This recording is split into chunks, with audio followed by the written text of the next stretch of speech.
What is going on, Texas? It is Texans Talking Football. We're coming to you live from the Solo Serve Studios here in beautiful Converse, Texas. That's not really true, but you know we're always going to come up with something unique and funny to laugh about. Guys, I am one of your hosts. I am SAJ. To this side of me is BD. What's up, guys? I'm BD. I'm coming from the Toyota Tundra studio today. And then below us is a good friend of the show's, somebody who actually helped out a lot in making this happen. That is Brian from Reels and Heels. Brian. Hey, how's it going, everyone? Coming to you from my bedroom in Florida. Perfect. You'll notice Brian said that he's from Florida. That's really important because we're actually transplanting him over here so he can live in a much better state than Florida or anywhere else in the union. So, you know, I'm sorry if some of our fans are from other states. There's room for you here too, so come on down. But sorry, not sorry. Sorry, not sorry. We are here to talk about a crazy weekend of football and some even crazier NFL or XFL news. And let's go ahead and start off with our first game of the weekend, which was Seattle Dragons. Sea Dragons, I'm sorry. I know they want to be called the Seattle Dragons, but it's Seattle Sea Dragons against the Orlando Guardians in Orlando. Brian, you're a Florida resident. You want to run us through some highlights from that game? I don't have the highlights in front of me, but basically it was a back and forth game. Orlando was pretty surprising. I mean, they were that close to actually knocking off Seattle. I know I had some friends there. They said it was hot. It was, I want to say, like 95 degrees. Yep. And the way that they have the stadium set up is everybody sits on the away side. So that's where the sun is blaring. I know firsthand because I was there when the Brahmas came to town. So, yeah. Yep. I mean, I was going to say, though, DiNucci, he played a little bit better than normally. He did have a pick, so I mean, you got it. You know, Nucci throwing a pick is like Dak throwing a pick. It's going to happen. Yeah. One of the coaches from the other teams, I don't remember which one, they said, you know, when you're a QB, you're going to throw a pick. I mean, it's bound to happen. Oh, yeah. Yeah, that's just kind of the nature of the beast for the position, right? It's not if, it's when. Very few quarterbacks like Aaron Rodgers are lucky enough to go most of their career and not throw picks. But you can see, man, once you catch that bug, I mean, it sticks with you for a little while. Rodgers last season threw an unimpressive amount of interceptions that he does not normally throw. But that also probably has something to do with the attitude and knowing the fact that he was checking out of Green Bay at some point in time. So he pretty much was done anyways. But so let's break down that Seattle game a little bit. The Nooch actually had a fairly decent game. I'm a little surprised by the completion numbers, but he went 18 to 35, 177 yards. His average is 5.1, 2 touchdowns, 1 interception. Rushing, this is where I feel a little bit bad for Seattle because I know they're a better team than this, but the Nooch led this week with 43 yards on 6 carries. That's what you want to have. Well, I mean, you really want to have your backs doing that. And by the way, folks, I do apologize. Brian and BD and I's voices are completely trashed from the Arlington SA game. Hell of a game. We're going to talk about that one in a little bit. But so if we sound like, you know, we're suffering from allergies and going through puberty again, that's all it is. So, but again, Seattle's rushing was carried pretty much by DiNucci. Next closest was Bradwell, 12 carries, 32 yards. So DiNucci averaging 7, Darius carrying about 2.5, 2.7. It's not really how that's supposed to go, right? Receiving, however, Jackson carried the bulk, 6 receptions, 79 yards. He did get one of the touchdowns. And then Juwan Green, 5 receptions for 50 yards, 1 touchdown. His longest was 24 yards. So Seattle definitely is starting to become the powerhouse team that we kind of expected after we saw some of their games. I'm really surprised by Orlando, though. Dormady went out and he had himself a game. I know everybody gives Orlando trash for kind of being the punching bag of the league, right? But they've got some really good talent on their team. I mean, Dormady went 24-44, 243, no touchdowns, no interceptions. You know, minus the no touchdowns, those are pretty impressive stats, man. Well, I know people have been saying that he should have been the guy, either him or Francois should have been the guy from the beginning. Yeah, I don't disagree with that, and I don't understand why they didn't go with that. Right? Dormady shows that he can command the field. It's just a matter of getting his receivers in the perfect positions and really converting in the red zone offense. Right? That's where they kind of struggle the most. But Darrington rushed for the only 2 touchdowns of the team. He went 7 carries for 82 yards. Longest was 11.7.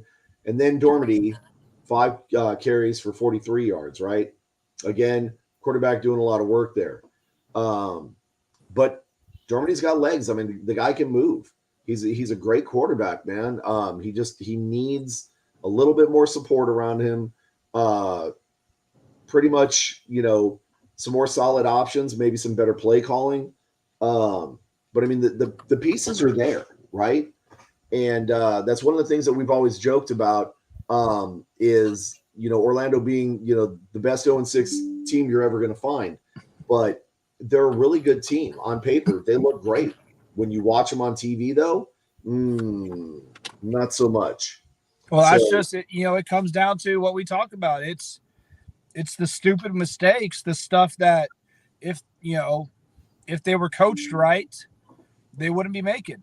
That's a lot of the calls that they get penalized with always push them back. In football, you're supposed to go forward, not backwards. Yep. So I'm trying to find that stat because I know it's here somewhere.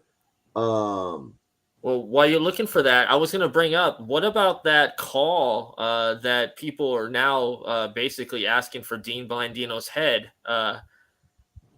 I believe it was halfway through the game. The offsides, they called on the Orlando. And then I guess on the hot mic, you could hear Dean say, "We messed that one up." That's interesting. That's interesting that you say that. So let's talk about that.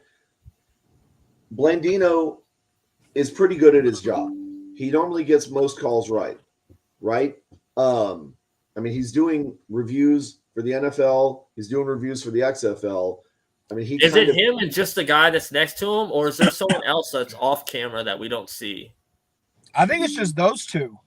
Okay. Yeah, for XFL, I think it's just those two. I think in NFL, I think they have like 3 or 4 people, in addition to the the on-field reviews, just to make sure, right, that they're getting it right. And I don't think in the NFL that Blandino's watching it from New York, but I don't think he has much input at all. No, he's just a commentator. He's just like the official reporter, whatever, who knows that stuff. But so Brian, I did not watch the Orlando game. I was actually out fridge shopping that day because mine took a crap that morning. So I didn't really get to see any of the highlights and stuff. But now the officials called a penalty that Dean said was incorrect after the fact. Well, what it was at the line of scrimmage, Seattle jumped, but Orlando jumped. But Seattle had jumped first, and it was clear, because they showed it.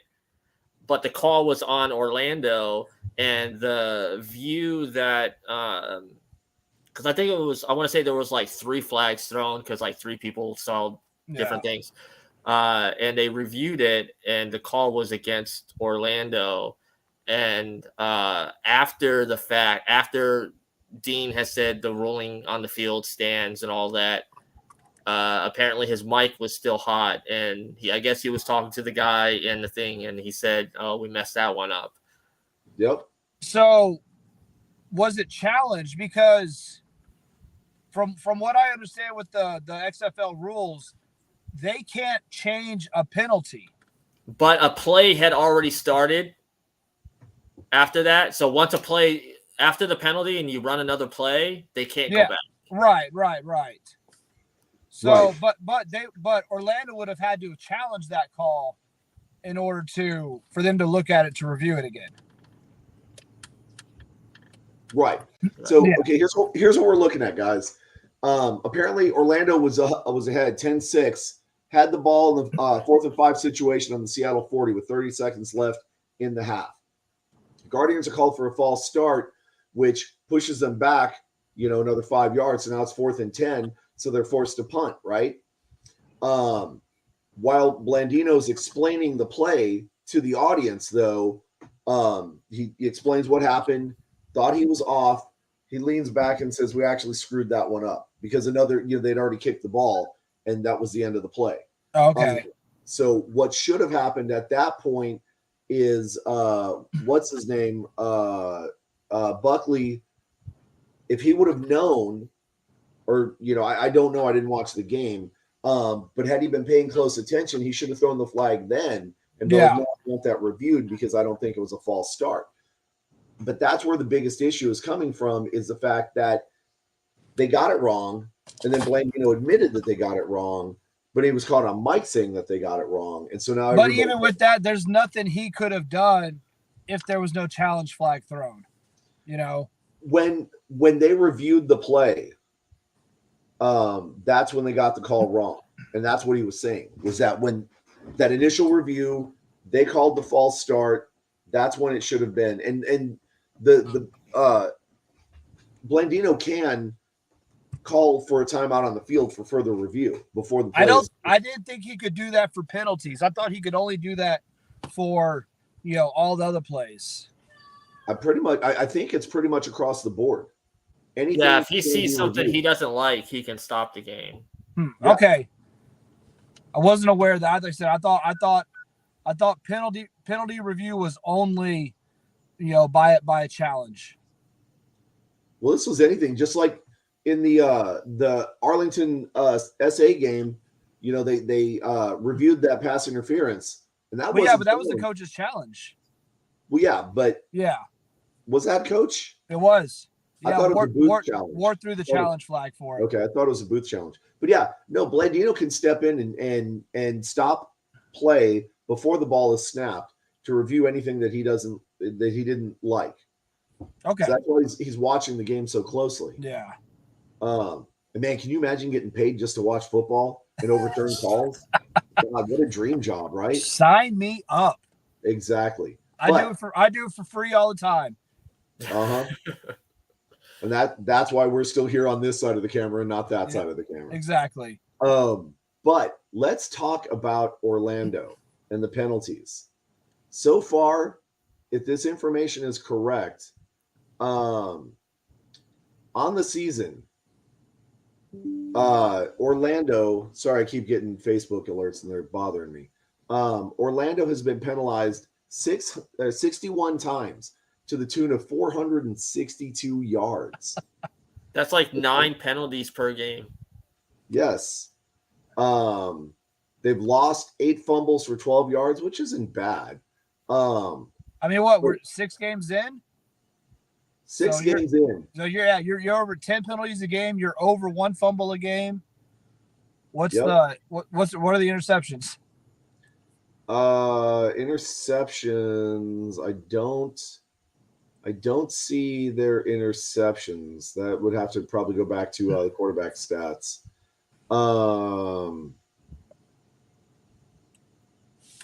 Here we go. In that Orlando game, they were penalized 10 times. It doesn't say the yards, but they were penalized 10 times. That's insane. Okay. It's undisciplined. Yeah. So that's going to be interesting. So, speaking of undisciplined, right? How does Terrell Buckley have a job? He's Brian. locked in. I think he's locked in for, well, all the coaches are locked in for like 2 years, right? 2 or 3 years. I think that's what they announced when the XFL first. Well, we know that part isn't necessary. They may have a guaranteed job, but they're not locked into their position, because we saw the offensive coordinator change in San Antonio, and we saw it in Orlando changed theirs right. after the second week. Then they changed their defensive coordinator. They're changing everybody except the one person they need to change. Well, but is it all necessarily the head coach's fault, or could it be the coaching staff? Right? Let's talk about that. I mean, who does it fall on? Initially, at the end of the day, it's the coach, the head coach, who's supposed to have the right staff in place and to have his staff, spread his message across the team. If the team's not getting that message, that team's not doing it right, it's on the coach.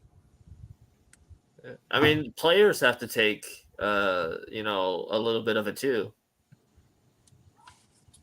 I mean, not every one of those penalties is because of a bad play or a bad play call, right? If I call, Cadillac Y screen red, that doesn't tell you to jump off sides early, right? that goes back to the player. So I would say a good portion of that is the player. Now, yes, that does translate into the coach for not having disciplined the offensive line or the defensive line enough to prevent some of those false starts or, offsides and stuff like that. But it does go back to the, initially to the players. It's the players that are making the mistakes. Yeah, it's about paying attention. I mean, I'll give you an example, because Nicole is, an educator. She works with middle schoolers. So, I mean, it's about paying attention. Nicole is Brian's wife, by the way, everybody. A lot of these kids growing up are not paying attention. And I think as they get older, it just kind of sticks with them.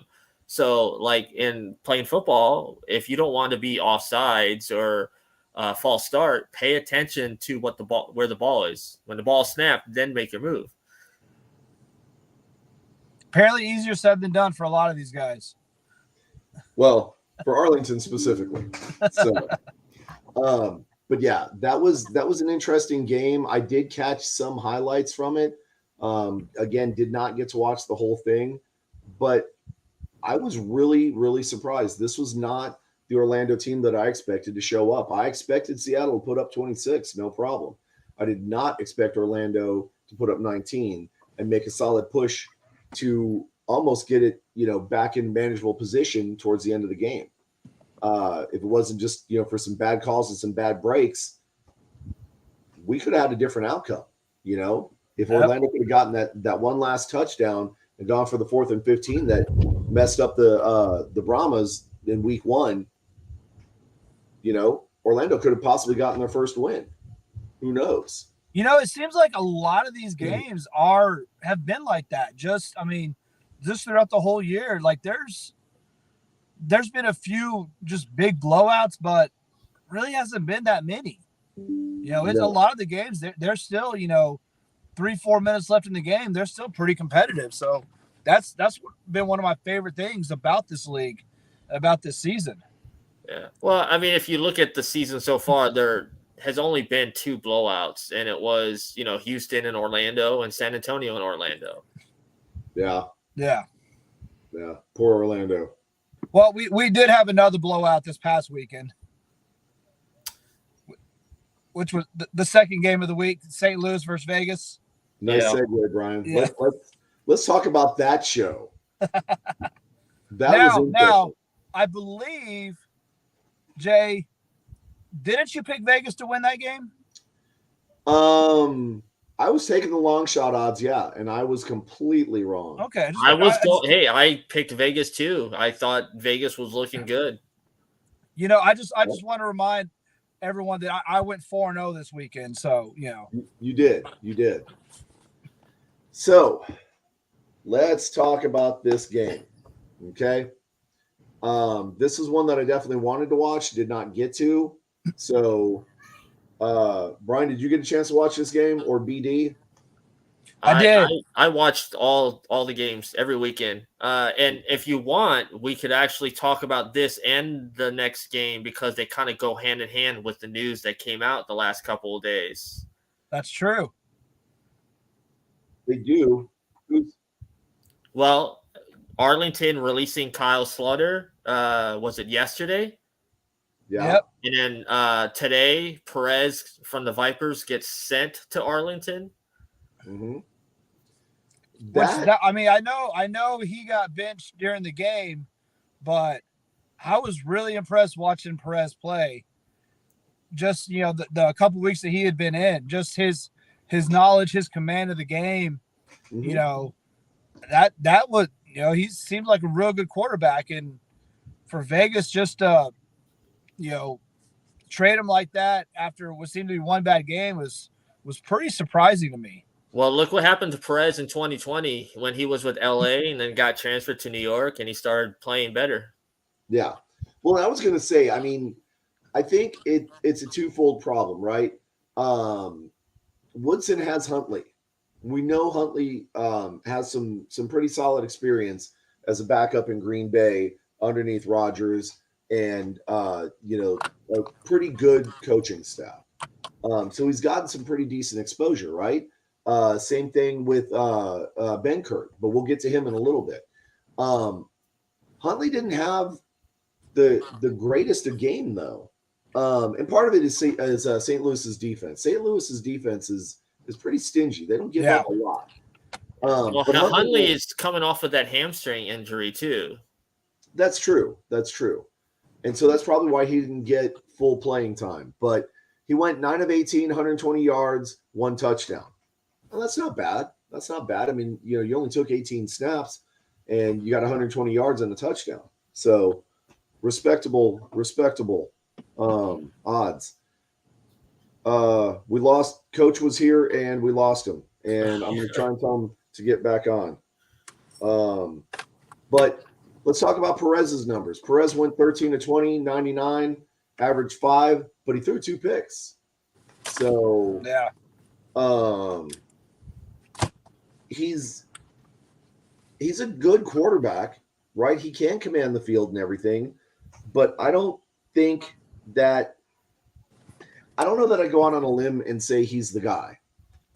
It might make a difference with him in Arlington. I mean, Arlington has some pretty solid players.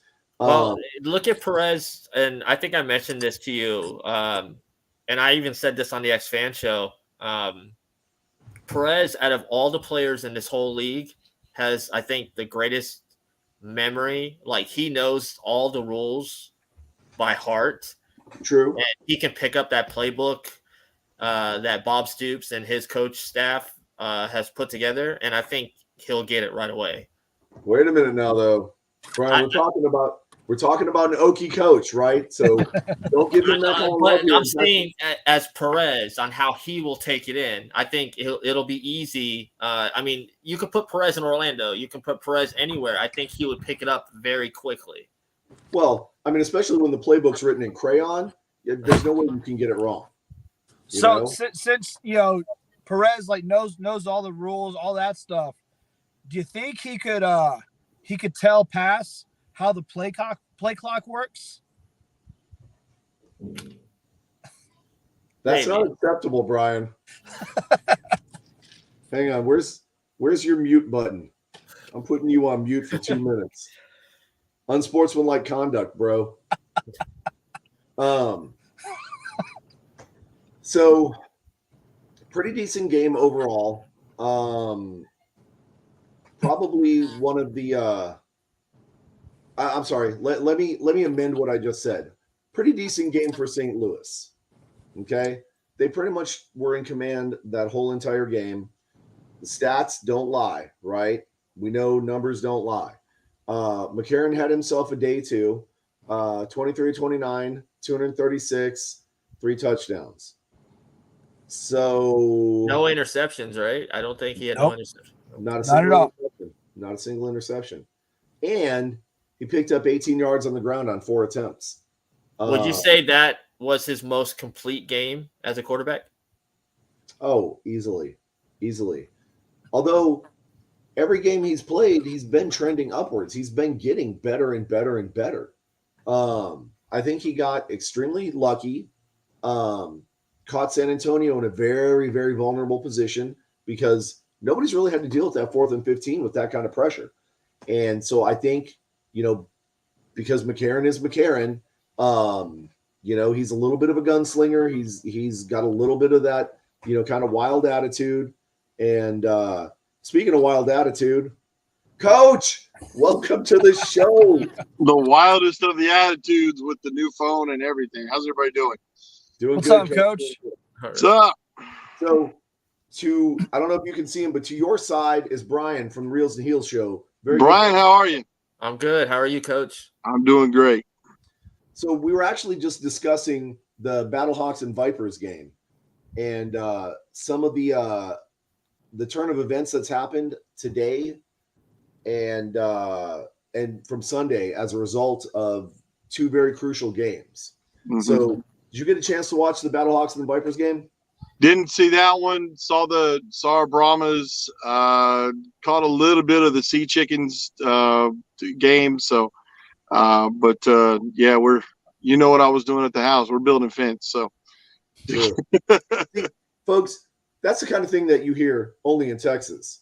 Yeah. Building a fence. And we're not talking just like, maybe 10 yards of white picket. I mean, we're talking, livestock paneling and cattle panel and 2x4s, yep. Lights, the whole bit. Yep.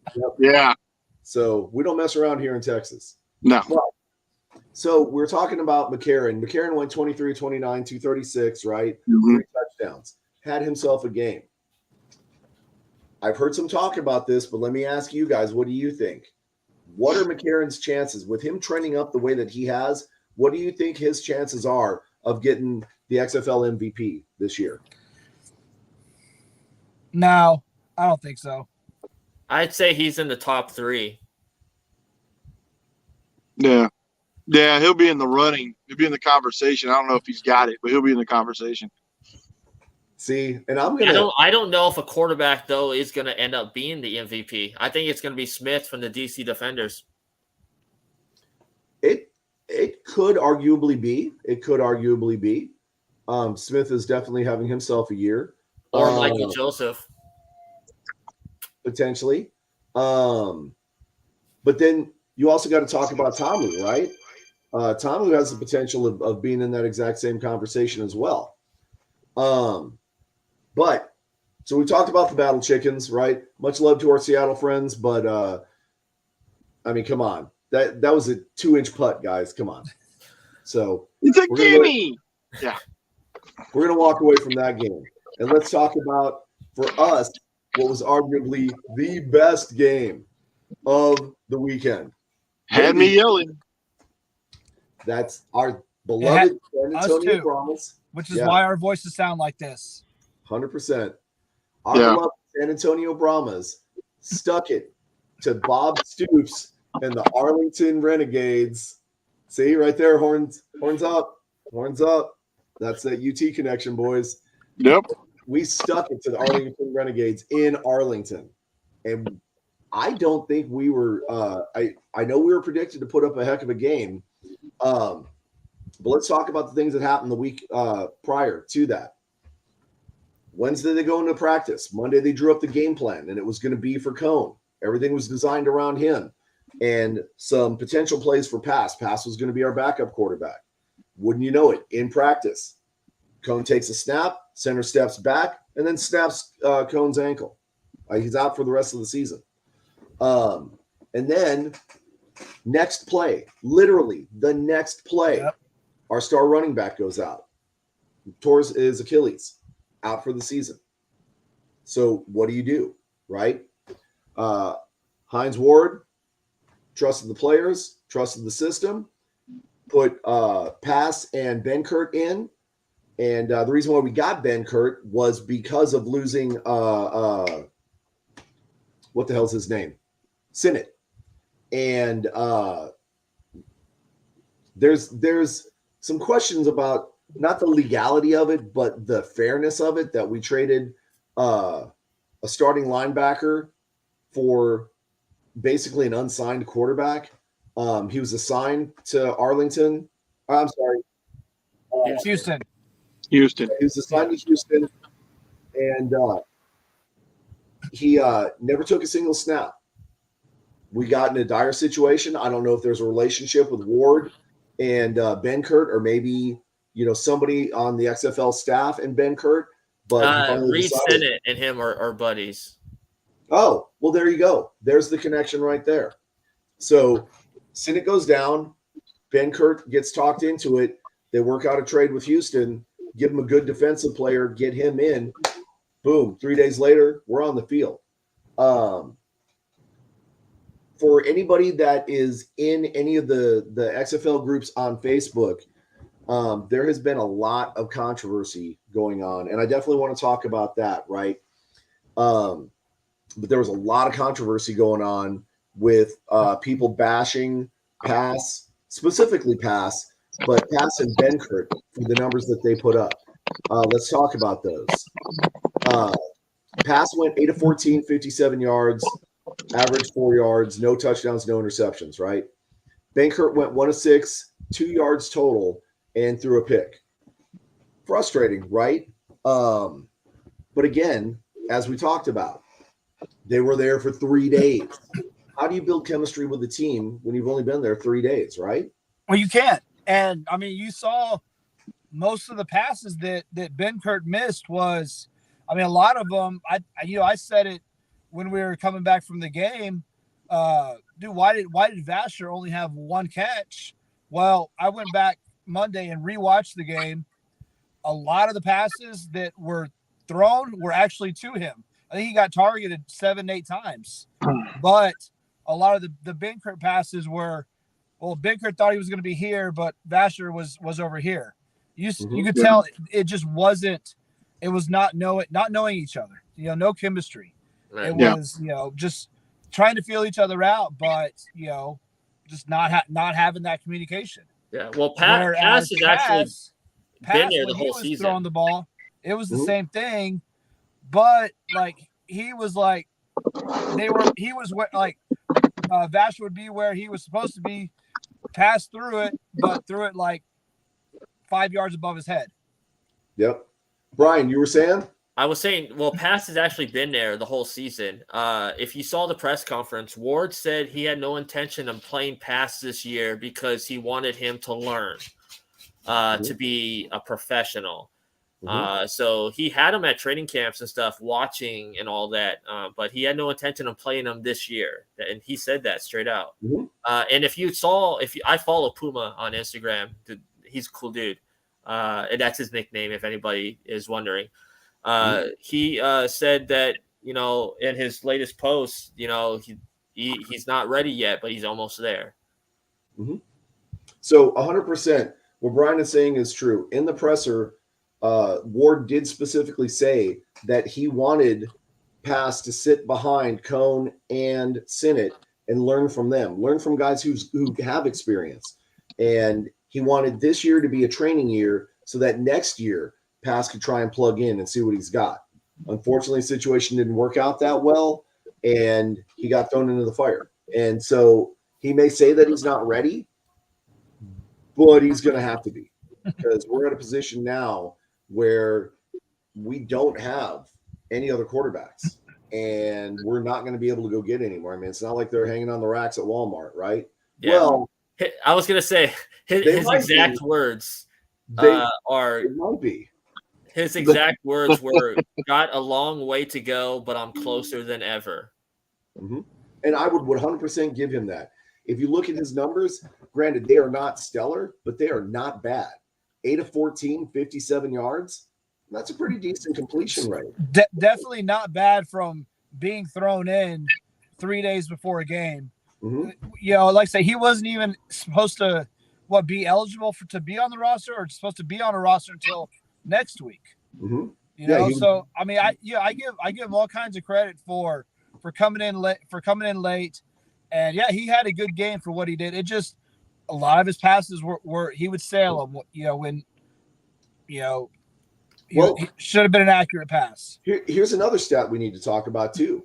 Juwan Pass ran 4 carries, 21 yards. Yep. That dude's got feet. That's where he's dangerous. We've got a mobile quarterback in when a quarterback's able to move like that, it puts the linebackers on the heel and it opens the game up. And so that's why running and tucking the ball is so important. When they're cramming, when they got 8 in the box, 7 in the box, if you can drop back and throw, they've got to have a guy back a little bit. And so that opens the game up for them. Yep. And here's what I like about Reed before Reed went down, and what I like about Kurt and Juwan is they're not afraid to throw the ball more than 5 yards. Yeah. Mm-hmm. So let's circle back. Let's circle back to something that Coach had said. We're talking about. Sorry. Bless you. Texas allergies. Gotta love them. Coach said that having a mobile quarterback keeps the linebackers on their heels, right? What have we been saying pretty much from the start of the season?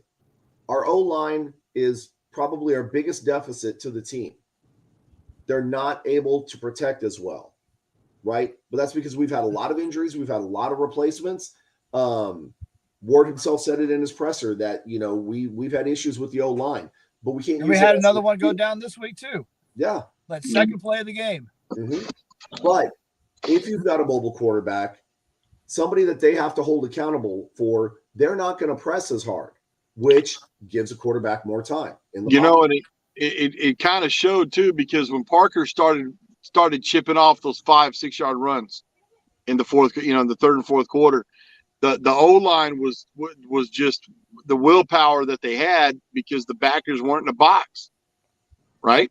They were not in the box, so they were able to go man up. Parker was able to get the ball, find a hole, and now we're picking up big chunks and moving the clock. That was the biggest part. Was we out coached Bob Stoops, which all day, love it. But that O-line, the O-line for the Brahmas stepped up, and you got to say again, and you've heard me talk about a Stoops coach team before. The center for Arlington, they pick up a big first down, and what's he get? He got the personal foul, and necessary roughness. So even though they got a first down, he kicked them back 15 yards. Mm-hmm. And that's the final draw. That's the kind, you have to outthink those type of teams. And I thought our O-line did that better than outthought and outworked Arlington. Oh, 100%. And I would also like to say that maybe the fans can take a little bit of credit. So just because you were there. Well, but I was just going to say, Coach, you and Brian both watched the games from your home. BD and I were in Arlington. I mean, you can tell our listeners, anybody that watched that game, they heard the maybe 300 Brahma fans at the stadium being just as loud as the 10,000 plus. I think it was 12,000 at the game. We were just as loud as the 12,000 home fans, right? So it was a good show, and it was cool. To the Brahmas' credit, with the last pick, with the interception, they all walked over to you guys. Yep. They knew you were there. They knew you were there. They appreciated you guys being there, and they saluted you. They saluted you guys, getting 2 picks. For that catch to get the 2 picks in 2 straight weeks, that's a pretty good deal. And I will tell you, when you play back to back like that, you don't typically see that in football. That's not a foot. You see it in the NBA, you see it in other sports, but when you play back to back like that, there's no secrets, right? There's no hiding. The only thing the Brahmas had going for them was they had an issue at the quarterback, and Arlington didn't really know what was coming, but they were, but so we were able to take advantage of that, and on both sides of the ball, but. For them to acknowledge you guys, for the kicker to pound the ball the way he did with his girl, that was a big thing they were talking about. Just found out he was having a daughter, and that last kick, I mean, he pounded that ball through. I mean, that wasn't a floater, guys. That was going through. That was when you putt and you aim for the back of the hole. That's what he did, and so that was a good deal too. Yeah, and ESPN showed the Brahma fans more than the Arlington fans on the Yeah. broadcast. Yep. But yeah, you're right. But it was funny when they showed the Arlington fans; they were not happy. Yeah. They were not happy. A lot of them, 100%. A lot of them were like this at the game. Yeah. Well, yeah. Well, first of all, they're mad because they're in a baseball stadium. But second True. of all, which I love that baseball stadium, but it's still the Rangers ballpark and always will be. So Always. to me, Always. yeah. But so one thing that you guys didn't get to see on the national coverage, right? Ward came running over and high-fived all of us. Yeah. After the game. So, like even the coach acknowledged that the fans were there and helping support the team and giving them that fuel, that energy that they need. Yeah. Right? Well, the one thing the one thing you can say and you can't take away from San Antonio is every one of these teams, whether it be the Brahmas, the Commanders, I mean, we go back to the Gunslingers, the Roses, all those teams we had, the Riders. There's a fan base, there's a passionate fan base, and it's made up of people who have their favorite NFL team, but they really want to grab onto something here. And so for Ward to come over there and acknowledge you guys, that's a fan base building move. That's an appreciation that you guys are going to take for it. I'll be down there. Everybody, and you take that to the dome and those numbers expound. Mm-hmm. So we'll wrap this up real quick, and then I'm going to lead off into my next question that you just touched on there, Coach. Plitt went 10 of 16, 163. Slaughter went 6 of 13, 22. No touchdowns, no interceptions, but Plitt threw 1 touchdown and 1 interception. That was a beautiful catch. Yeah, it was a contested catch, and it was a beautiful, beautiful thing. It sucked watching it, but for the Arlington fans, I mean, that was a beautiful, beautiful thing. That was their one highlight of the game. Yes. Well, then our highlight of the game was we smacked the hell out of Plitt and got the scoop score, baby. Right. Scoop and score. It was awesome. But I jumped on the fence and I text you both. Scoop and score. Yeah, I've got the text right here, Coach. Yep. So let's talk about that. You're talking about the fan bases, Coach. One of the things I wanted to ask you guys, talking about fans versus super fans, right? It's something that BD and I talked about on the way back, and I think Brian and I talked about a little bit earlier today. But how important is it especially for a spring league football organization such as this or like the USFL, how important is it for them to have fans versus the super fans? Like what do you think is more important that will directly lead to the success or the failure of that league? Well, I want everybody to take this understanding that I respect everybody and how they cheer for their team. Hell, I'm a Cowboys fan. What do I know, right? So, but I think it's fans, because you're going to get the folks that dress up. You're going to get all that stuff. But it's the normal. I don't want to say normal, but that sounds bad. But it's the fans that come out and they're going to buy a hat and they're going to buy a T-shirt and they're going to buy a hot dog and they're going to buy a cheeseburger or, at those dome prices. And they're going to come and support you. And they're going to come out and maybe watch a practice and whatever. But that's how you feel. That's how this league, and we talked about this the other day, and another buddy of mine, Chris, we talked about it. When you look at the changes, when you look at the history of the XFL, you're kind of waiting for the next shoe to drop, right? You're kind of waiting, this thing's going to fold. So you see a GM get fired after game 1. You see all these different. But you don't want it. You want the Brahmas to be successful, right? You want all these other teams. You want this team to expand, right? And the only way they're going to be able to do that is make it fan friendly, and make sure that every fan has the opportunity to come out and see their team, and their teams are going to put as quality a product they can put on the field, right? But so you're talking about the other shoe to drop. The XFL just announced today that the plans for season 2 have already been solidified. So we're going to get a season 2. And it's a smart business decision to say that now. as you lead it to the end of the season and the playoff. It's to say that now because you're going to sell tickets now, right? Yeah. There's doubt. I mean, there's oh my God, here we go again. Just like the Commanders, we were all geeked up. But I mean, right. yeah, AAF they canceled with like what 1-2 games left in the season. Yeah, I mean, it just left us all hanging with a $70 sweatshirt and 2 hats and with whatever. That's all nostalgic now, right? Hey, shut up. It's true. It's true. But Brian, you were going to say something? I was just going to say that's a different situation, though. Like, I see, I'm an outsider looking in. I see a lot of people there in San Antonio complain about, oh, yeah, the Brahmas, they're just going to be another one of these teams. I think you guys need to just let that go. That was a different situation. That was financial.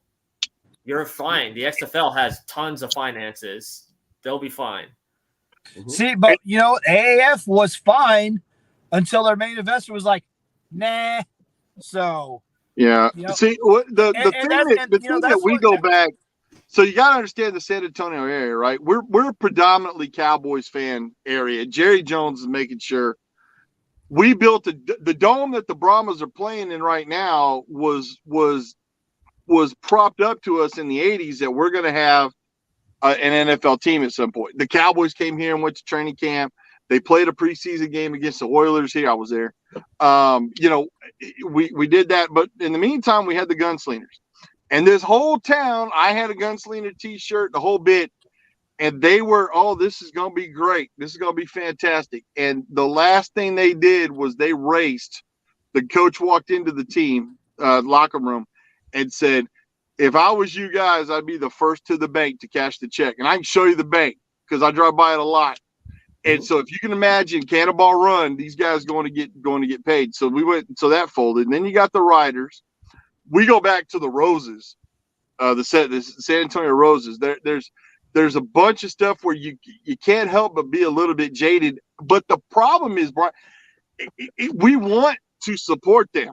And I will tell you, this Commanders thing was a huge blow because that place was packed. You think there's a big crowd in San Antonio with the Brahmas? The Commanders was. I mean, it looked like a UTSA game down, and it was loud and it was robust and it was you were into it, and that's what I think everybody here wants. We do. I mean, we're all Cowboy fans. I mean, Jason's a Packer fan, but we don't really talk about that. Go Pack, go, baby. But during the spring, there ain't a lot to do. And so hoping that the Brahmas and being there and that's what we want. We're just a little bit nervous about the whole thing. But announcing the XFL, then that's awesome. That's awesome. Yeah. Okay. I think it's important to address the one issue that you brought up, Coach, and the one issue that you brought up, BD. First and foremost, the XFL is separate from the experiment of the AAF in the sense that we know that the finances are there. They've been 100% transparent in every single thing that they've done. Whereas Ebersol and the AAF presented it. He used it. Yeah. Yeah, there was a game. Yeah, he used it. Was financing. Yeah, right. But then that initial investor got in trouble for embezzlement and had to pull all of his financing back. And that's when Ebersol scrambled and went to Dundon, who's the owner of the Florida Hurricanes. Right. And then like 7 other professional teams somewhere. But he wanted controlling interest of everything. Now, there's arguments about him wanting to buy the league just to get the sports betting app software. That could be the case. I don't know. Why did they go to him and not Mark Cuban, who's there in Texas? He was the first one to step up, and I think they were in dire straits.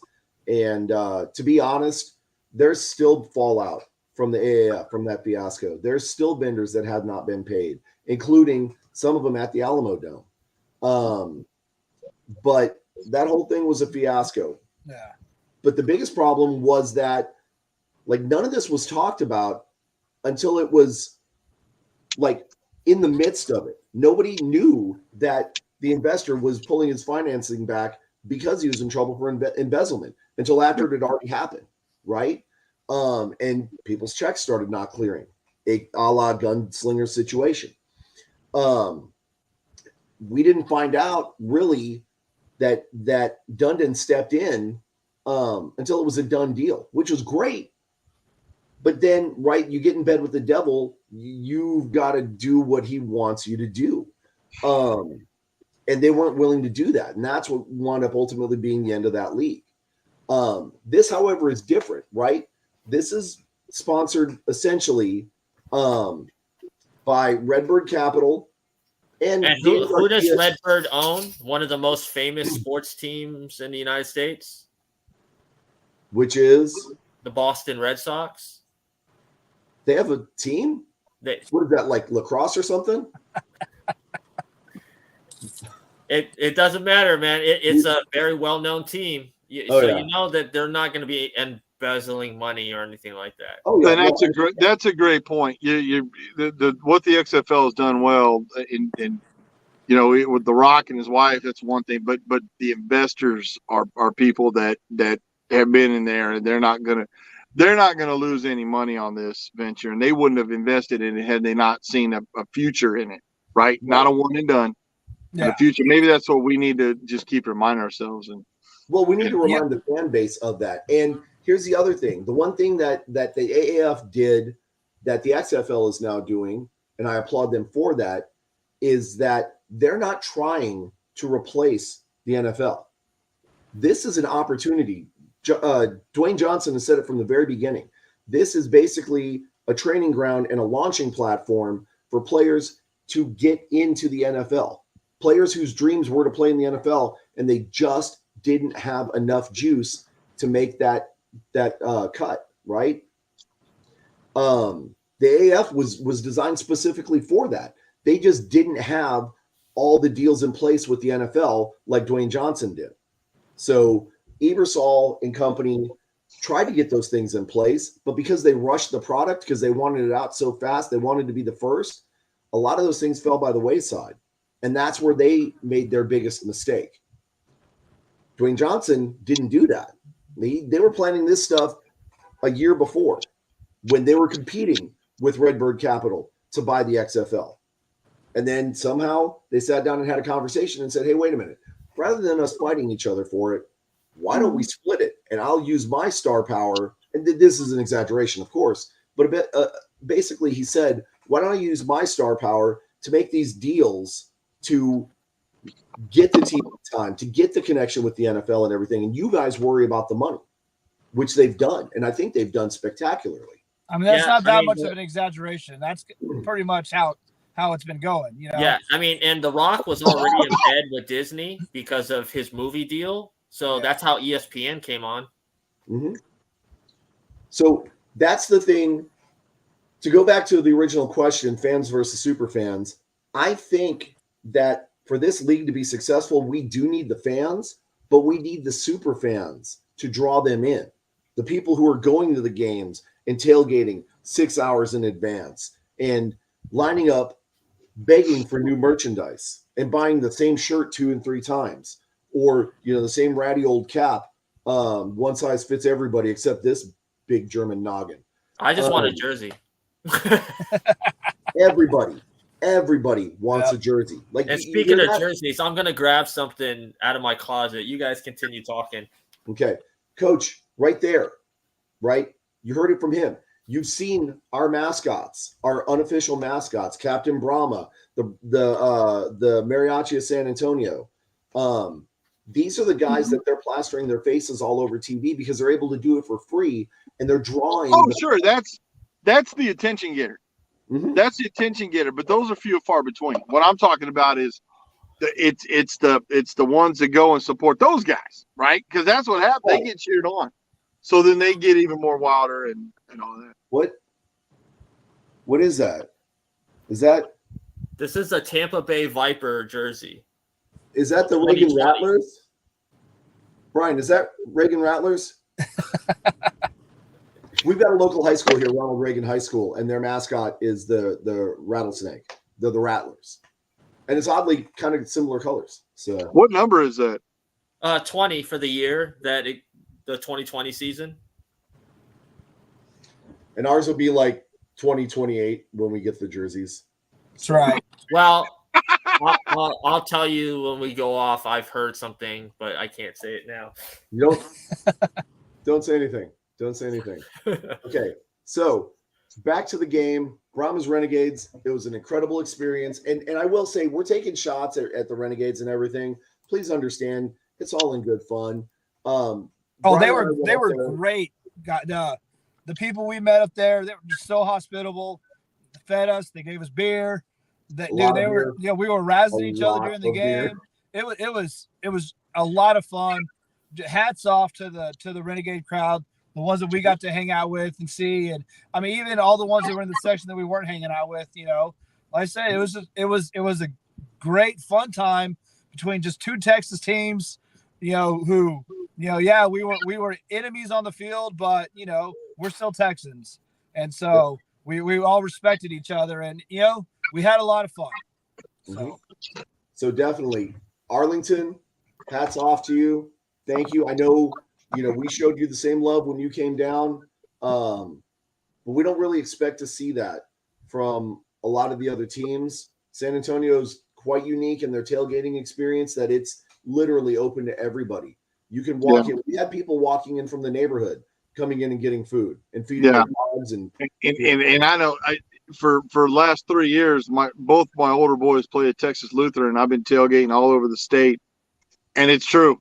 You come up and it's go dogs. But everybody just comes up and just grab, and you're willing to give. You don't hold anything back. I'll give you a cigar. I'll give you a beer, give you some vodka, whatever you want. That's how we are. It's probably Lone Star Light though, but I mean, there's free beer is free beer. All right. Hey! Don't dog Lone Star now. I've got the wife has the Ultra, and then I've got the bottles now. But the main thing is the food, baby. True. That's right. 100%. Texas pride. Oh, we have some good tacos too. We had some incredible tacos. Yeah. And they were $14 a taco, but no, that was from the tailgating. No, tailgate ones. Oh, for real? Oh, there you go. We had some incredible tacos. We had smoked mac and cheese. We had what's that other pulled thing? Pork. Yeah, the pulled pork. Yeah. Like, they were not holding back, man. And they took really good care of us. Yeah.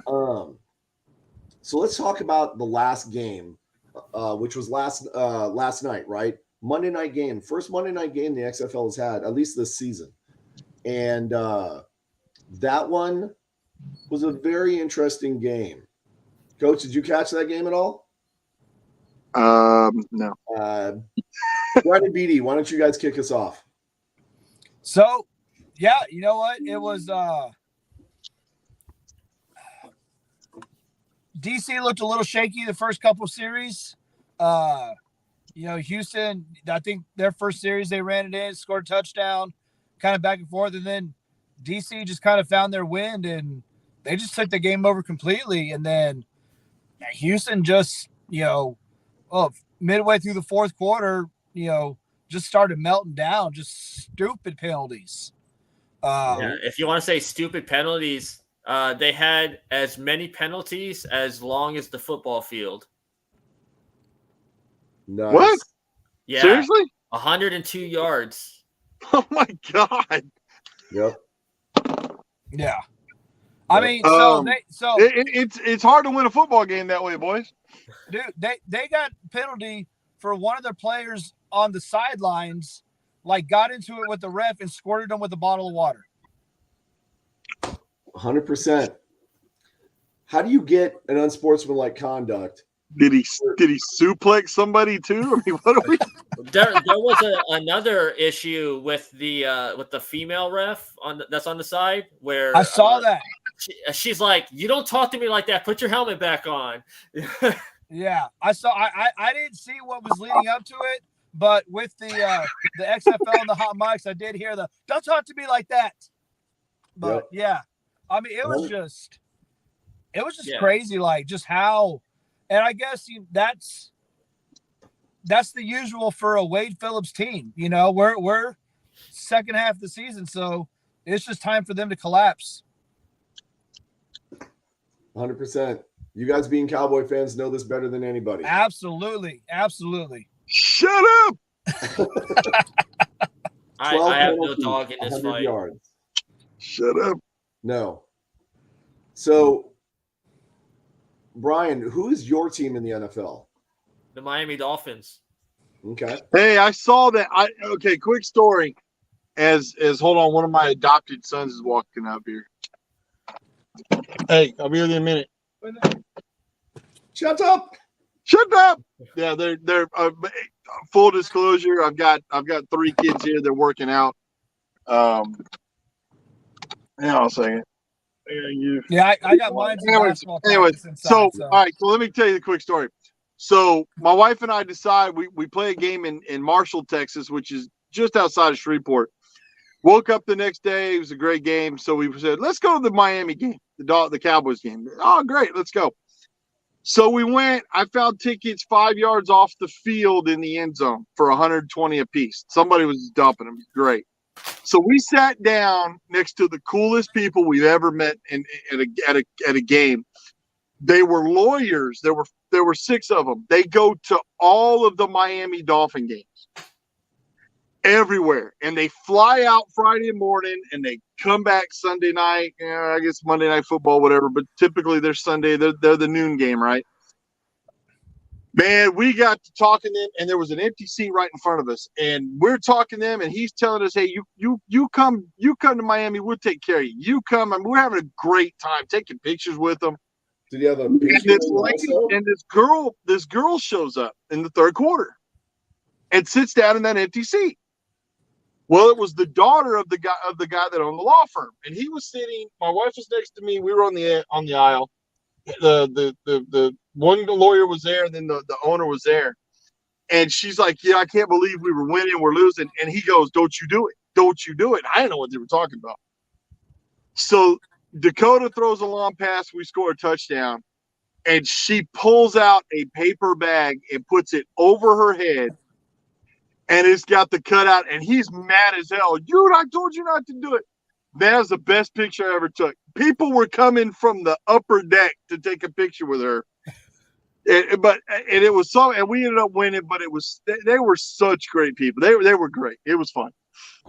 Nice. Yeah, I've been a fan since Marino. So Mark Duper, Clayton, all those guys, huh? Yeah, Don Shula. Yep. Much better coach than Wade Phillips. Well, absolutely. I mean, I got no argument against it. So, and nobody's gonna beat that 1972 undefeated. Never. Well, maybe, but not even Casey. Let's talk about Phillips's fumble against the DC Defenders. Score wound up being 37-26, right? Here's where my argument about Tamu is being considered for the MVP. Tamu went 19 of 31, 245, 2 touchdowns. Those are big numbers, right? Derek King went 1 for 1, 4 yards. I mean, he's 100%, but that doesn't really count. They had 240 in the air. They had 116 on the ground, right? And Tamu actually cost the team 5 yards in rushing, right? He got a -5. But 116 on the ground, 240 in the air. That's insane numbers. Let's look at the other side. McDonald went 8 of 11, 194, 1 touchdown. Golden Boy Brandon Silvers went 10 of 17, only 111. He got pulled. Well, I think it was in the fourth, early in the fourth, he got pulled. He kept getting sacked. Yeah. Mm-hmm. So, but they still turned in 288 in the air and 72 on the ground. So it's not bad. But Borghi with Houston did not have the rushing game like they were expecting. I mean, 11 attempts, 25 yards. That's not his normal numbers. So let me ask you this then, because this kind of leads into this coming week. How do these stats compare to the Battlehawks? Because that's who they play next week, right? Yeah, they do play the Battle Chickens. And here's I'm just going to go out. I'm just going to say it now before we get to our weekly picks. I'm picking St. Louis in that game, right? Because we know St. Louis's defense is stingy, and if they get a chance to rattle Silvers early, they're going to own them all game. And then they're eventually going to have to pull him and put in McDonald, which, I mean, he's gotten some snaps, but he's not been tried by the fire like this before. I don't think Silver starts. You don't think so? Nope. It'd be interesting to see. I mean, that doesn't sound like a Wade Phillips move. He wasn't even at the press conference. It was Phillips and Cole McDonald. Well, I mean, some of these guys do have, some of those attitudes where they're having a bad game. They're going to go prima donna it up in the locker room and, oh, poor me, poor me. Either that or the babysitter he had to go pick his kids up or whatever. Okay. Hey guys, I'm gonna have to go. You want to hit to the predictions? Okay, let's get to this week's picks. All right, Seattle versus Arlington in Arlington. Who are we picking? Give me Arlington. Seattle.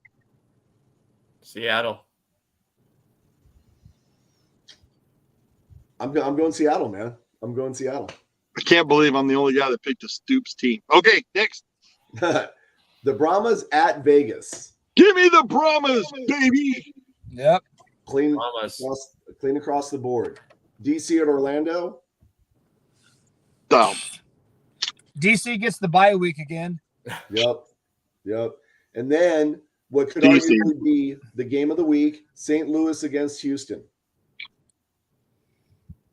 I'm picking St. Louis. I said it. I can easily see St. Louis winning this game, but I hope they don't, because I don't want to face Houston on a 3-game losing streak.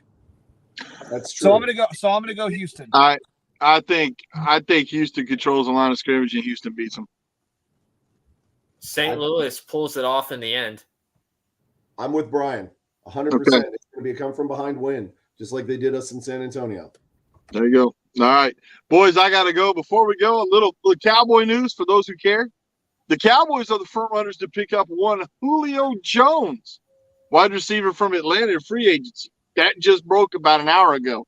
How do They're getting my hopes up, Jason. They're getting my hopes up. What's going to happen, though? Every year. I know. Every year's our year, and we're going to get that 72 record, damn it. One day it'll be. All right, guys. Y'all be good. Be good, Later, Coach. Okay. So those are our picks. We've talked about the games. Let's talk about one thing that we have not covered yet, though. Brian and I actually were talking about this earlier today. King, I think it's Derek King, is pushing hard on Twitter, on most social media outlets, to bring Cam Newton in. What are your thoughts on that? And more specifically, how beneficial would it be to the league to bring in a big name like a Cam Newton or like an RG3? Not that he would play, but someone like that, or even like a Teddy Bridgewater. Like, what would that do for the league? What do you guys think? Well, I think it definitely. I mean, having a big name player like that, will bring more credibility, maybe definitely more eyes to the league. But would a Cam Newton go to the XFL? Would his pride let him? I mean, he came out a week or two ago, said there's not 32 quarterbacks that are better than me. So if he says, all right, well, I'm going to go to the XFL, that, you would think that maybe him like contradicting what he just said. True. That public statement is going to hurt him right now. But let's take those kinds of things out of the equation. And Brian, you were making some really good points about this earlier. Why don't you tell our audience about some of the things that you were saying earlier this morning? Well, I agree with BD there that having bigger names would put more eyes and attention on the XFL. And I personally think it would be good for the XFL for what is considered a feeder league to the NFL, having these people come in and usher some of these, whether it's a wide receiver or a quarterback or a running back, someone that's been in the NFL to help these younger people get kind of used to working with someone of that talent and ready for the NFL. And I'm a pro wrestling fan, and I had brought up this to you that you see a lot of these big name wrestlers go to these indie shows, helping what is considered the feeder league to these bigger companies, WWE, of course. And I know that you get a lot of people complaining, oh, why do these guys come here to, podunk, whatever, and work with these smaller indie guys? It's because they want to help the youngers. And I think someone like Cam Newton, maybe he's a bit flashy, but I think someone like him could definitely help the XFL, especially with the quarterbacks. I think flashy is good for a league that's looking to gain some traction. I mean, if you had a league entirely full of cones, nobody would watch it. Right. And then, you brought up earlier, Jay, when we were talking about then people will probably look at, the XFL as the wash up. Well, again, back to the wrestling world, Bill Goldberg, who's past his prime, came back to WWE. Why? Because Vince McMahon saw him as an attraction, and it put butts in the seats and viewers on TV. True. But I think the wrestling world, that doesn't directly correlate with football fans, if you will. Right. I was just using the example of having veterans working with. Right. As far as developing talent, I think it is a perfect idea. I'm worried about, again, going back to the fan versus the super fan, I'm worried about the fair weather fan that's going to come along and see a guy like Cam Newton in here and not see it for what it is, but see it for what they want it to be, which is this being a league for the wash-ups and the burnouts, the guys who couldn't cut it in the NFL anymore, but don't have the gumption to hang up the cleats and are still holding on, fingernails, kind of like when a major league pitcher gets sent back down to the minors because they're still productive but not productive enough. Insert Bull Durham, if you will. But you've got, the star caliber player who's no longer a star, and then you're plugging them into the NFL or to the XFL, and people are going to be like, oh, okay, yeah, he's just here because he, doesn't have enough to ride off into the sunset and just hang it up, right? Well, people are already saying that about the XFL. They said it in 2020 as well. True. I mean, you're not ever gonna. You're always gonna have the people that say, which it is true. Oh, it's players. They're not good enough for the NFL. So, but it's players that are wanting to get into the NFL. They're trying to showcase their talent. But you have these group of people that also don't like the NFL and only watch college. Yeah. Those are the people that will watch the XFL. True. And that's the next step for a lot of these players, right? That's the next evolution. For like your guys from UTSA. Our star kicker from UTSA is the kicker in Houston. So Houston had 38,000 extra fans basically because of one guy. Now they, switched loyalty to the better team, of course. But as soon as they announced that the kicker from UTSA was going to Houston, a lot of people started looking to Houston to show their support to, right? And I have no problem with that. And I have absolutely no problem with the idea of bringing players down to the XFL to polish up the next generation to get them football ready. Like we talked about earlier, Brian, the difference between college and pro is that on a college team, you're going to have on a really good college team, you're going to have 2, maybe 3 superstars, right? Guys that are going to cut it in the NFL. In the NFL, you got 52 guys that are going to cut it in the NFL, right? Well, unless you're Michigan or Georgia, or like Ohio, those were 3 great teams this year. True. And stuff like that does happen every now and then, but on average, like, you're not going to have a whole bunch of superstars. You're going to have guys that are on the cusp, though. You're going to have a slew of guys that are on the cusp, but they need someplace to go because they're not going to cut it in the NFL. They're not going to make it on a roster. They're probably not going to make it on a practice squad. So that's where the XFL can thrive and survive. We talked about it earlier, the importance of the XFL kind of bridging that gap, the same thing that the AAF tried to do.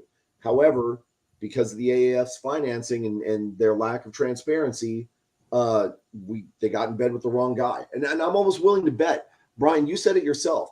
Why didn't they go to Cuban or somebody like that? I'd almost be willing to bet that if Ebersol would have reached out to any of those guys and made it public that the AAF was in financial trouble and they had a solid game plan, they just needed somebody with the financial backing to make it a reality and show them the return on investment, Cuban would have jumped right in, Yeah. I mean, Cuban, he's a smart businessman. Why do you think he's involved in that TV show? Was it Shark Tank? Yeah. Mm-hmm. And it's more than just his sports prowess and investing in the teams that he has, right? It's just business in general. He's a humongous real estate tycoon. The guy knows how to make money. So he would have been the perfect investor for the AAF. And then we may not even be having a conversation about XFL 3.0. We may only be talking about the AAF, right? But the stars aligned the way they did. Things broke down the way they did. And now here we are. Thankfully, we have a team in San Antonio. We've got something to kind of get behind, right? So 2 other things that I definitely wanted to cover in tonight's show. First and foremost, looking at the stats, right? Because we always go back to the stats because the stats never lie. I'm noticing a huge uptick in kickoff returns. We're starting to get a lot more, 30, 35, 40-yard kickoff returns. Do you guys see a pattern happening there? And are we going to see an actual kickoff return for a score? Or is this just kind of a fluke, maybe a blip on the radar? Defenses are going to tighten up to start countering for that. And we're going to go back down to the average, 10, 15 yards. What are you guys' thoughts? I think we are going to see another one of those 2020 Battlehawks kick return. Okay. I know you said you didn't really watch 2020 much, so no. I want to say it was the first game in St. Louis where the kick return he got it and he ran all the way for a touchdown. Impressive, especially at that level with the new kickoff formations and everything. Yeah, and I've got to say, like, I'm a big fan of the way that the kickoff is done in the XFL. I like it. I think it does lead itself to more player safety and stuff like that. You have more controlled hits that way, less chance of injury. But my biggest concern was the fact that we weren't really seeing anybody break them off. But those numbers are starting to climb. People are starting to figure out how to use those blocking lines to actually start getting more yardage and stuff. And you can see a lot more, the blocking lanes coming in. You saw it last week a few different times. They kind of fake a reverse going the other way. Well, eventually they're going to hand that off and make a reverse. Mm-hmm. So you're seeing a lot more strategy with these kickoffs. And, I've noticed a few times this weekend too, this kickers are also letting it go into the end zone where before they were fielding it. Mm-hmm. So, I think we might start to see a few more touchbacks too. Yeah. And so let's flip the script, right? Kickoff returns are less of a thing now in the NFL because people are putting them in the backs of the end zones and stuff like that. Or, they're just not getting the space because the gunners are essentially right on top of them. And I think it makes much more sense from a player standpoint, for their safety to use that XFL style kickoff. And I'm pretty sure that I've heard rumor anyways that the NFL is seriously starting to consider some of those different rules that the XFL is using. The Eagles were the first team to bring it up. See? So the XFL is doing good things, and it's doing very important things, right? It's a good testing ground for different technology and different methodology and Absolutely. things that can be incorporated into the NFL to make the game safer and more fun for the fans. Yeah. They're even talking about shortening the games. Yeah, and I think the NFL is actually, they're supposed to have business meeting in April in Arizona or something like that, and these are on the docket, and so, they're gonna vote on it. Yeah, they had like, I guess each team is allowed to submit, you know, certain rule changes that they want to discuss, and it was 2-3 weeks ago that I read through the list, and there was a lot of stuff that the XFL implements that they had on those lists. But really, and that's good for the future of the XFL. You know, if they can be the NFL trial grounds, not only for players who are wanting to come into the league, but also potential rule changes. Well, that's staying power that the XFL has. Yeah, and why not for the NFL? I mean, they took a lot of, you know, stuff from the XFL since 2001, so why not? Yeah. Yep. I mean, they can thank Vince McMahon for those cameras. 100%, and I appreciate it. Those overhead cameras, the best thing ever. They're incredible. So, Brian, you and I were talking earlier this weekend, and you found yourself a little secret stash, a little treasure trove there at a store. Why don't you talk to our fans about what you found so I can go into my next and last question? Well, on Saturdays, me and Nicole, we do our Salvation Army like weekend trip, and I found Joey Galloway, who is on the ESPN XFL team, and I was like, this is really cool. And he was the only football one, by the way. It was all hockey and baseball. So, but I was like, you know, looking at the back here of the players, you know, this is 1996 edition. So the players in the NFL at that time, you know, big names like Jerry Rice, Troy Aikman, Kevin Green, RIP, poor Kevin Green. I met him. Nice guy. Drew Bledsoe, Deion Sanders, Barry Sanders, Marshall Faulk. I mean, players that you just, it goes on and on. You just here, when you're looking at like the NFL, I could probably count on two hands players that are this caliber. Yep. So that leads to our and next this is question. Sports across the board, by the way. This is in baseball as well. Yeah. So that leads to our next question. How important is it to have that high quality caliber of player? Does it make a difference in the game? I think it does, because we're living in a world of everything is pulp culture. For instance, people might not like basketball, but you know who Michael Jordan is. You know who Magic Johnson is. So like in football, people know who Joe Montana is, right? So I think it is important to have that type of star power in sports today. Brian, BD? Absolutely. You know, you get the viewers with the names, you know. That's just common sense, basic, you know. You do get the viewers with the name. But let's flip the script and look at today's stars, right? Guys like Aaron Rodgers, right? Do you consider him a star of today, though? Because Aaron Rodgers has been around for a while.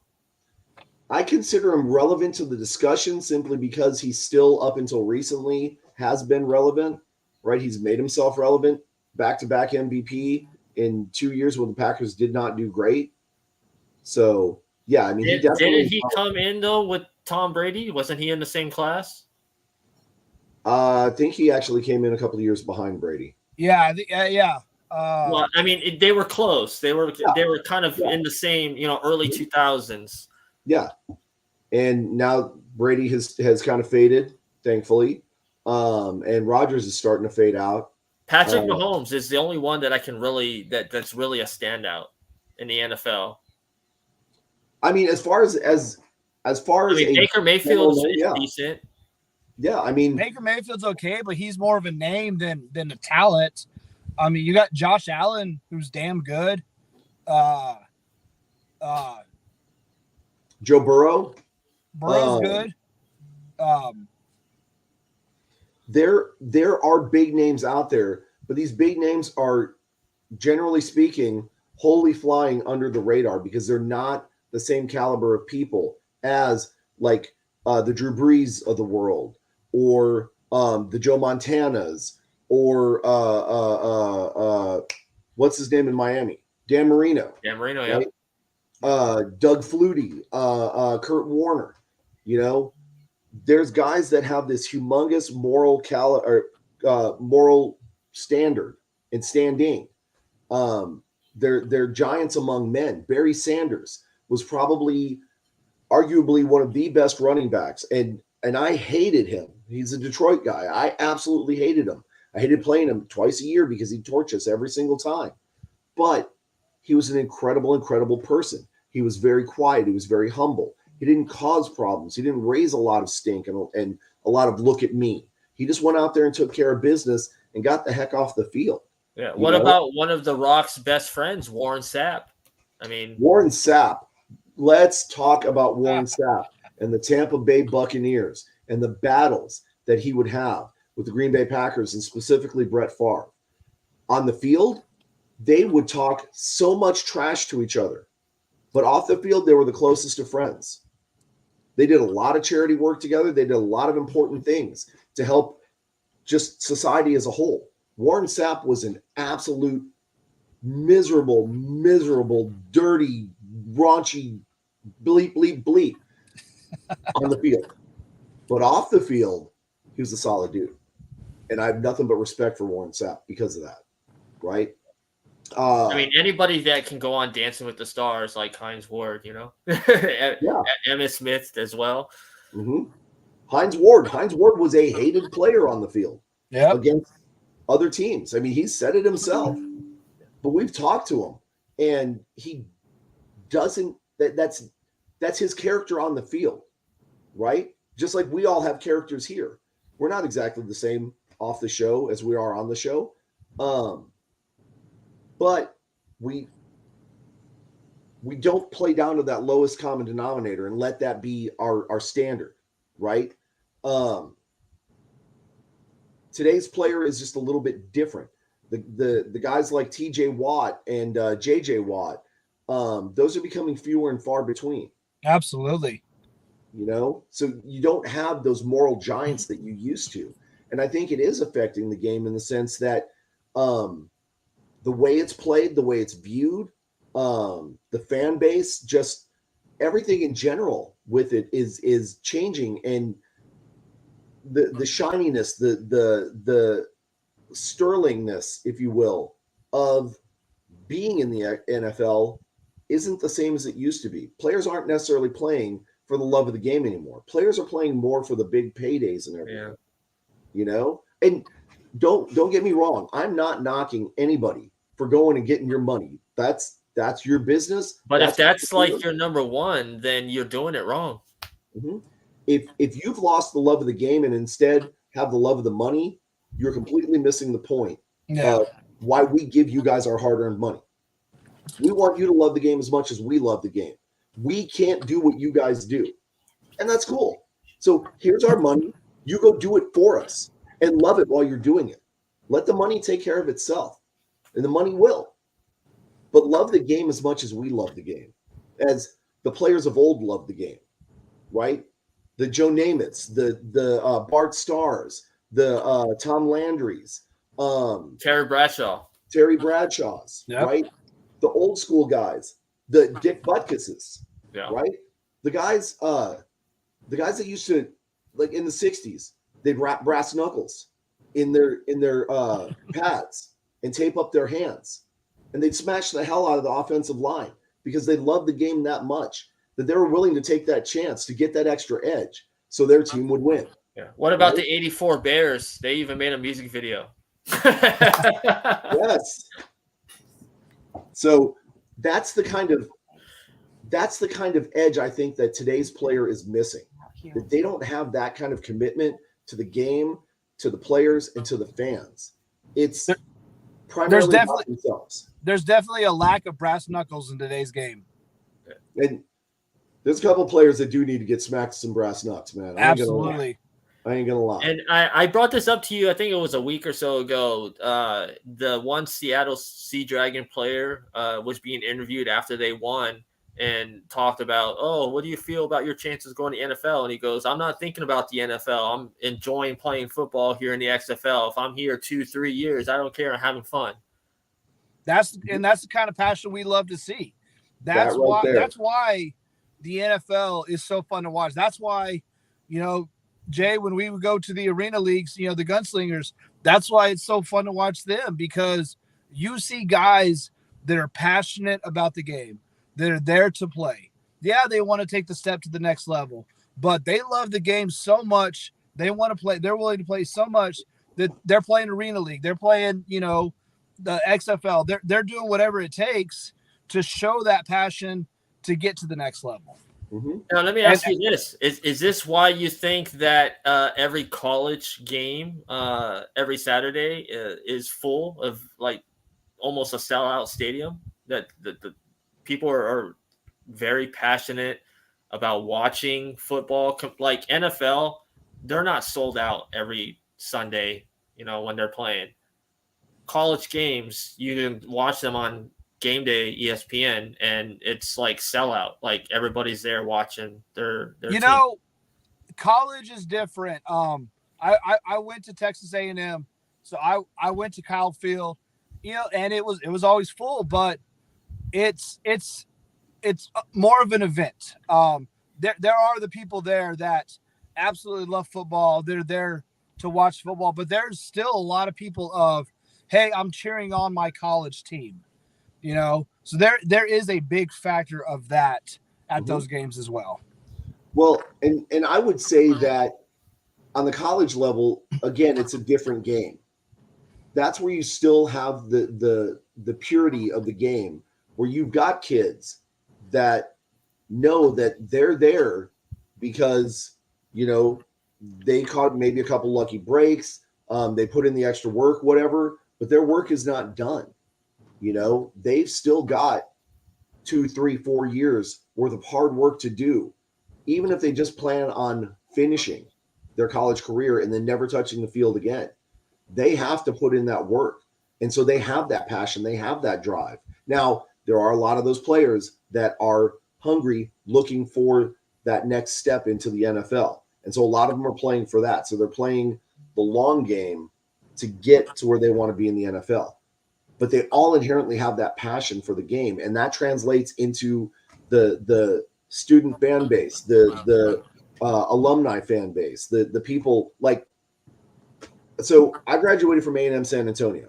We don't have a football team. We barely even have an intramural sports team. Something they play like bocce ball or something. I have no idea. Yeah. But my adopted team is the UTSA Roadrunners, and I connected with them basically the same way an alum would. As soon as the team came around, because I'd been so connected with UTSA for all those years prior to it, that automatically became my home team. And so I go and I cheer them on because that's my team. Yeah, I married a Wolverine. Nicole graduated from University of Michigan, so on Wisconsin, baby. That's all I'm gonna say. Okay, Big Ten, let's go. Let's go away. You guys had to go find your own different league because you were losing it in freaking. Big 12 couldn't handle us anymore, so we had to go roll with the big dogs to try and get some good competition. Big 12 couldn't handle you, or they couldn't handle your financial losses, so they punted you guys out. Nah. That's why Texas and the Okies are following us now. You know, they're sick of the Big 12 competition or lack thereof. The Okies just want a friend, man. And nobody likes the Okies. Ain't nobody like the Okies. Ain't nobody like the Okies. But yes, to go back to your question, Brian, that college fan base, that's a whole different world. I know guys that will sit around and have 6 different TVs on to catch as many college games as possible because they love the game and they love the level of competition, right? Because the game is still so pure. It's still so untainted, right?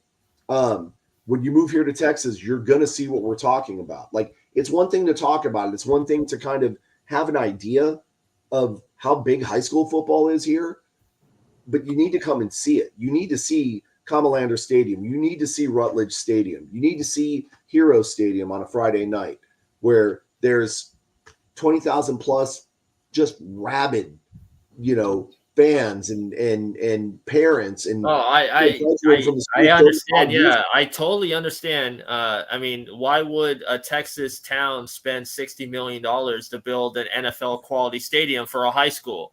What is that? Allen, Texas, I think it is. Yep. It holds like 20,000+ people or something like that. Mm-hmm. So, our high school football games are insane. There was I can't remember the name of the town, but it is east of Dallas. When the wife and I were going up to catch the St. Louis home opener, we went by a high school stadium. They literally had, it must have been a 30 by 60 foot electronic billboard at the front of their stadium. Rutledge Stadium, arguably one of the nicer facilities. I mean, it's an older facility now, but they've done well keeping it up. But it's arguably one of the better facilities in the state. Pales in comparison to this thing. And I was like, dude, it's a high school east of Dallas. Like, I don't even know who's going to this thing, And yeah, the stadium that I was talking about, that's in Allen, it's called Eagle Stadium. Okay. But to your point right there, right? That goes back to that passion, to that love. To loop this back into something that we had talked about earlier, some of the fans were going off on Pass, right, for his lack of production, not really taking everything into consideration. And there were some ugly exchanges in the fan base there on the Facebook page, and it wasn't very good. And I can't say that I disagree with the person that was defending Pass, because that person did have some valid arguments. However, fans need to understand that, like some of these players, this is not directed towards Pass. This is directed just a generalized statement. But some of those younger players, as they're coming up, are influenced by people. And if the person that's influencing them is a bad influence and just kind of has a general bad attitude, that player is going to kind of get it also. And they're going to get cocky and they're going to get arrogant. And then you're going to get some of the guys like, he hate me and whatever else, right? That comes from those influences, right? Whether it's teammates, coaches, parents, siblings, whatever. Those influences come from somewhere. And I think that ties back into what we're talking about, the different caliber of player. Well, I was going to ask you about Pass real quick, regarding when he was talking to the refs about the clock. Since you were there live, were they having clock issues? Because when he was talking to the ref, he says, "Why is the clock keep changing?" So what he had asked the ref was, your typical play clock is 35 seconds, after play, but after any kind of penalty or stoppage of play or just regular normal clock stoppage, it goes to 25. So I guess he was expecting a 35-second play clock, but there was a time or something timeout. Something happened, I forget what, and there was a stoppage of play, so the play clock was at 25 seconds instead of the 35. So that's what he was at. And so he asked the ref, "Hey, why is the clock 25 seconds? or when does it go to 25 seconds? And the ref incorrectly said, oh, well, when there's a penalty, which I say incorrectly. Yes, it's when there's a penalty, but there's also other instances. So Pass was like, well, what was the penalty? Like, what happened for this play clock to be 25 seconds? And the ref was just kind of like, oh, I don't know. Mm-hmm. So there was a stoppage of play. It went to 25 seconds. He was expecting it to be 35, which is, I think they ended up having to burn a timeout. Jay, that was like the 1 or 2 seconds before the 2-minute warning. We're like, what the hell's going on here? That's what happened. Well, so I was just wondering if there was like a board problem, because I know people said the sound system there sucks. The sound system was absolutely horrible. Oh yeah, but I don't think that there was like an electronic problem with the signs. I mean, there may have been that we didn't necessarily notice because we're not watching the clocks that closely. So I mean, not every play, but I was, because we had the clock like one column over from where we were is where it was in on our side of the field, and I kind of glanced up there occasionally. I just think that was Pass not being familiar, with just kind of a lack of preparation. He was trying to feel the clock, but wasn't actually paying attention to it. And they kind of said it on the broadcast a few times. Hey, as soon as you break that huddle, you need to look up at the clock. You need to see where it's at. And I just, his mechanics, just, his process, his lack of practice reps and stuff like that just wasn't ingrained in him. So it was just, it got him in trouble a few times. Yeah. So just an honest mistake. I mean, and that goes with not having played for 6 games, having 3 days of practice, So I think, he gets back into his rhythm, stuff like that is going to work itself out. So, yeah. Okay. That pretty much brings us to the end of our show, guys, but let's recap. Seattle, Arlington. We're picking. I'm taking Seattle. Coach took Arlington. Okay. Coach is going to go 0-4 this week, I swear to God. We better not, because he picked the Brahmas. Yeah, he did pick the Brahmas. San Antonio at Vegas, we're picking Brahmas across the board. Yep. DC, Orlando. DC's got the bye. St. Louis. Unless Orlando does something like out of the blue. They would literally have to poison every player on the starting lineup. And then potentially and they'd still probably lose by 1 touchdown. They might need to play third string to have a chance. Yeah. I don't see them doing anything against DC. I'm picking DC. I'm just saying, I mean, there is that slight chance that Orlando could surprise everyone. I mean, you never know. And they could. And if they did, that would be the biggest upset in history. And I will definitely eat my words on that if it happens. But I don't see Orlando with their staff and everything being able to overcome those odds. It's just not going to happen. St. Louis, Houston. I'm picking the Chicken Birds. I'm picking Houston. St. Louis. Yep. And Brian and I are both in agreement that it's going to be a come from behind victory. McCarron's going to beat them by 4. I'd say 4. Yeah, it's going to come down to like the last 7 minutes. Yep. Okay. So, Brian, definitely thank you for joining our show today. Why don't you tell us a little bit about your show real quick? Do a little plug. All right. So, Reels and Heels, we're usually live every Saturday at 2:15 Eastern. We talk about movies, TV, pro wrestling. We talk about the Brahmas. A lot of pulp culture stuff, comic books. We just talk about stuff that we love. And Jay has been on, and he's a great guy to have on. You can catch us. It's facebook.com/Reels and Heels official is our page. Okay. You have any Twitter or anything like that people can follow you on as well? I just use Facebook. Facebook is my main thing. Fair enough. I've got a Twitter. I barely even know how to use the stupid thing. So, I mean, I have a Twitter, but yeah. Yeah. No, I converted mine over to the show just for that reason because I wasn't using it for personal. So, again, Brian, thank you for joining us.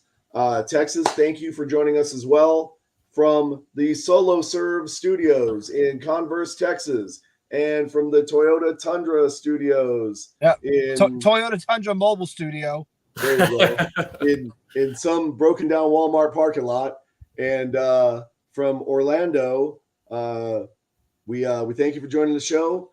And I'll bring Nicole next time. Please do. You guys are always welcome to join the show. Yep. Guys, thank you, Brian. All right. Thanks for joining us. We out. Later, guys.